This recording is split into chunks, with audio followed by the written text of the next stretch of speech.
Dans la vidéo d'aujourd'hui, le FC Barcelone étudie un prêt historique qui ramènerait la légende au camp Nou. Une déclaration surprenante de Wayne Rooney à propos de Messi, puis de Cristiano Ronaldo. Et avant de commencer, n'oubliez pas de partager votre opinion dans les commentaires. L'Argentine est-elle capable de gagner la prochaine Coupe du Monde? N'oubliez pas de vous abonner à la chaîne, mettre un like et partager. Le FC Barcelone étudie un prêt historique qui ramènerait la légende au camp Nou. Des sources proches de la situation ont indiqué que la récente visite de Messi était entièrement personnelle, pleine d'émotions et née du désir du joueur de retourner à l'endroit qu'il avait autrefois décrit comme ce qui lui manque le plus au fond du cœur. Sans aucune coordination officielle, ni contact préalable avec la direction du club, cette visite inattendue a ravivé les spéculations journalistiques concernant un plan qui serait discuté dans des cercles très restreints au sein du club, impliquant la possibilité que Messi revienne à Barcelone dans le cadre d'un prêt de 4 mois depuis son club actuel, l'Inter Miami, aux États-Unis, dans ce qui serait le dernier ballet européen de la superstar argentine. Carrasco crée la surprise. Le retour de Messi vaut 300 millions de dollars. Le journaliste espagnol Carrasco, spécialiste des affaires du Barça, a révélé sur la chaîne TV3 d'énormes estimations économiques que le club pourrait générer si l'accord temporaire se réalisait, indiquant que les revenus pourraient varier entre 200 et 300 millions de dollars sur une courte période. Il a expliqué que les gains ne se limiteraient non pas aux revenus traditionnels, mais incluraient une hausse sans précédent de l'interaction numérique et du suivi du club sur les plateformes sociales, les chaînes de streaming et les réseaux télévisés, affirmant que les chiffres pourraient être si élevés qu'il est difficile de les calculer actuellement. Le maillot de Messi, de l'or pur. Dans un autre angle du bénéfice, Carrasco a souligné que Messi reste le joueur qui vend le plus de maillots au monde, ce qui ferait de son retour une source de profits extraordinaires en vente, surtout si le club lançait une édition spéciale du dernier maillot européen de la star.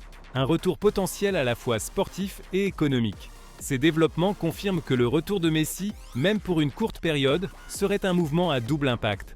D'un côté, il offrirait au Barça l'occasion de récupérer son icône historique à domicile. De l'autre, il représenterait un énorme coup de pouce économique pour un club qui cherche de nouvelles sources de revenus après des années de pression financière. Avec l'augmentation des spéculations, la question demeure. La visite secrète se transformera-t-elle en un retour officiel qui ramènera Messi au camp Nou pour la dernière fois? Une déclaration surprenante de Wayne Rooney à propos de Messi, puis de Cristiano Ronaldo. Avant de commencer à parler de quoi que ce soit lié à l'éternelle controverse entre Messi et Ronaldo, je dois dire clairement que ce que Lionel Messi a montré lors du match de l'Argentine contre l'Angola démontre une fois de plus que nous sommes face à un joueur qui ne peut être mesuré selon des critères traditionnels, ni évalué selon une logique d'âge ou des paramètres tactiques conventionnels. Messi, aujourd'hui à cet âge, joue comme un footballeur d'une vingtaine d'années, un joueur encore affamé, avide, impatient de prouver quelque chose, même si en réalité il n'a absolument rien à prouver. Lors du match contre l'Angola, dès la première seconde, j'ai senti que Messi était entré sur le terrain comme s'il portait une responsabilité personnelle envers les supporters, envers ses coéquipiers et envers le football lui-même. Il n'y a eu aucun relâchement, ni dans son attitude, ni dans ses mouvements. Ses premiers contrôles suffisaient à comprendre qu'il abordait le match avec un état d'esprit très sérieux.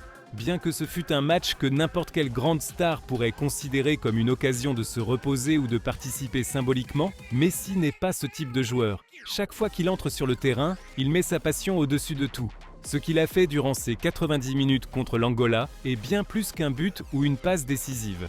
La façon dont il demandait le ballon, dont il se créait des angles, son engagement dans le pressing à certains moments malgré les circonstances physiques et son âge, ce sont des détails que seules les personnes qui comprennent le jeu de l'intérieur remarquent. Les grands joueurs se laissent guider par leur désir intérieur, pas seulement par les consignes. Et Messi est le meilleur exemple d'un footballeur qui écoute sa passion avant toute autre chose. Ce qui distingue Messi de n'importe quel joueur de cette génération, c'est qu'il ne traite pas les matchs amicaux comme de simples engagements formels, mais comme une nouvelle opportunité d'ajouter quelque chose à son histoire, ou de rappeler au monde quel type de joueur il est. Messi n'est pas entré sur le terrain pour dire qu'il est toujours le meilleur, mais il a quitté le terrain en l'ayant dit, sans prononcer un mot. Ce qui m'a vraiment impressionné, c'est que Scaloni ait parié sur lui dès la première minute. Certains y ont vu un risque, et je comprends. Mais en même temps, quand vous avez un joueur comme Messi, vous savez parfaitement que le titulariser n'est pas un risque, mais une garantie. N'importe quelle équipe au monde devient plus stable simplement grâce à la présence de Messi dans le 11 de départ. Et c'est exactement ce qui s'est passé lors du match contre l'Angola, les supporters angolais, l'occasion historique, la pression de l'environnement. Tous ces facteurs rendaient le match plus compliqué qu'il n'y paraissait sur le papier. Mais Messi l'a géré comme s'il s'agissait d'un match officiel de Coupe du Monde. Les chiffres le disent, l'image générale le dit, et son impact sur le fonctionnement collectif de l'Argentine le dit. Le plus important était que Messi n'essaie pas de répondre aux critiques par des mots. Quand j'ai lu et entendu certaines voix dire qu'il était devenu un poids ou que sa présence générait de la pression, j'ai souri. Parce qu'un joueur qui fait la différence de cette manière, et qui en plus quitte le terrain calme, souriant, sans entrer dans les polémiques, ne peut pas être un poids. Un joueur qui fait la différence même lorsqu'il n'est pas à son meilleur niveau ne peut être décrit de cette façon. Cette seule phrase suffit à arrêter tout débat illogique. Et si l'on regarde au-delà du match contre l'Angola et que l'on observe Messi dans l'ensemble, on voit qu'il offre un football mature, propre, constant, comme si son expérience s'était transformée en une nouvelle forme de créativité. Il n'est plus le joueur qui court 90 minutes. Il est maintenant celui qui sait quand toucher le ballon pour imposer le rythme de tout un match. Cette évolution a fait de lui un footballeur plus précieux aujourd'hui qu'au début de sa carrière. Avant, Messi créait de la magie avec sa vitesse et ses dribbles. Aujourd'hui, il crée de la magie avec sa compréhension du jeu. Et cela rend sa continuité totalement extraordinaire. Après tout cela à propos de Messi, passons à la deuxième partie. Le sujet qui a récemment fait beaucoup de bruit, les déclarations de Cristiano Ronaldo. Et honnêtement, passer de parler de Messi à parler de ce que Ronaldo a dit, reflète la différence entre les deux à ce stade de leur carrière. L'un parle sur le terrain, l'autre parle avec des mots. Quand j'ai entendu Cristiano dire « Messi meilleur que moi, je ne suis pas d'accord et je ne veux pas être humble », je n'ai pas été surpris. Je connais Ronaldo depuis de nombreuses années. Je sais comment il pense et comment il se perçoit. Et je sais que cette phrase pour lui n'est pas seulement une réponse, mais une partie de la personnalité que beaucoup ont admirée tout au long de sa carrière. Une grande confiance, de l'orgueil et une capacité extraordinaire à défier. Ces qualités ont fait de lui l'un des meilleurs de l'histoire. Mais même si je comprends sa nature, je crois que ce type de déclaration ne le favorise plus. Parce que le moment est différent, parce que les circonstances sont différentes, parce que Ronaldo aujourd'hui n'est plus le Ronaldo de 2014 ou de 2017. Le jeu a changé, l'étape a changé, et même le public a évolué dans sa compréhension du football.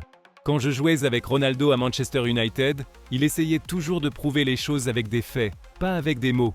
Il s'entraînait plus que tout le monde, travaillait plus que tout le monde, se concentrait plus que tout le monde. C'était le Ronaldo que je connaissais. C'est pourquoi lorsque je vois aujourd'hui une déclaration où il semble essayer de prouver quelque chose avec l'émotion et non sur le terrain, je sens que quelque chose a changé. La comparaison avec Messi n'est pas nouvelle, mais il y a des années, elle était équilibrée sur le plan footballistique. Aujourd'hui, la comparaison n'est plus juste. Non pas parce que Ronaldo est un joueur faible, mais parce que Messi a évolué différemment, tandis que Ronaldo lutte encore contre les transformations naturelles d'une carrière. La vérité est que dire « je ne veux pas être humble » révèle que Ronaldo ressent encore un conflit intérieur. Un conflit non pas entre lui et Messi, mais entre lui et le temps. Et ce sentiment, tout grand joueur le vit à un certain stade. Certains l'acceptent, d'autres le résistent, d'autres mènent une guerre verbale contre lui. Le problème est que l'humilité n'est pas une faiblesse, c'est une force. Et Messi en est le plus grand exemple. Le meilleur de l'histoire n'a jamais parlé de lui-même, n'a jamais dit qu'il était le meilleur, n'est jamais entré dans des polémiques. Mais chaque jour, il ajoutait quelque chose de plus à son héritage, sans prononcer un mot. Et quand vous comparez un joueur qui marque et fait une passe décisive dans un match difficile contre l'Angola, et qui profite du football, avec un autre qui va à la télévision pour répéter qu'il est le meilleur, vous comprenez où se trouve la différence. Il ne faut pas beaucoup d'expérience pour voir l'image complète. Au final, je veux être clair. J'ai un profond respect pour Ronaldo et je continuerai de le respecter. C'est un joueur qui a énormément apporté au football, mais je crois que la meilleure façon de protéger son héritage n'est pas avec ce genre de déclaration, mais en acceptant la phase dans laquelle il se trouve et en jouant sans entrer dans des disputes inutiles. Pendant ce temps, Messi continue de montrer que le terrain est son seul langage.